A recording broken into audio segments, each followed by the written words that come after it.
ខ្លួនពីពេលណាធ្លាប់ស្រមៃថាបានថ្លៃជាគូស្ទើរមិនចង់ជឿគ្រប់យ៉ាងតែមានការផ្លាស់ប្ដូរពីមនុស្សដែលឆ្ងាយคล้ายជាស្រឡាញ់ចង់ប្រើពាក្យអរគុណចាស់ស្នេហ៍បងអើយរូបអូនគឺជាគូជីវិតក្តីស្រមៃពួកយើងคล้ายជាការពិនចិត្តនឹងចិត្តភេក្តីតាមរកអូនស្ទើរមួយជីវិតមិនដែលគិតថាបានជួបថ្ងៃនេះ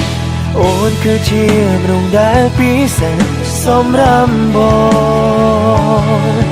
អូព្រោះនោះល្អជាគូជីវិត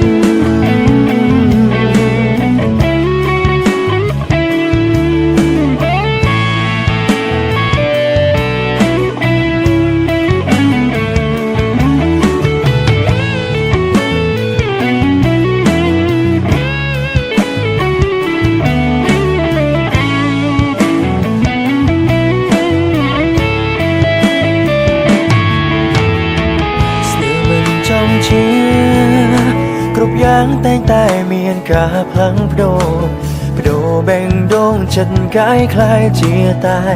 មួយចង់ប្រើពាក្យអរគុណម្ចាស់ស្នេហ៍បងអើយរូបអូនគឺជាគូជីវិតក្តីស្រមៃពួកយើងคล้ายជាការពិនចិត្តនឹងចិត្តភេ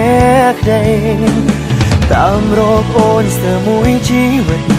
មិនដែលគិតថាបានជួបថ្ងៃនេះអូនគឺជាមនុស្សដែលពិសេសសម្រាប់បងអូចាស់ស្នេហ៍បងអើយរូបអូនគឺជាគូជីវិត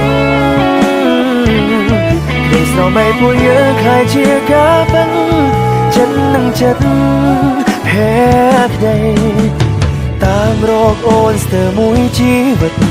មិនដែលគិតថាបានជួបថ្ងៃនេះអូនគឺជាមនុស្សដែលពិសេសសម្រាប់បងអូព្រោះនោះល្អជាគូជីវិត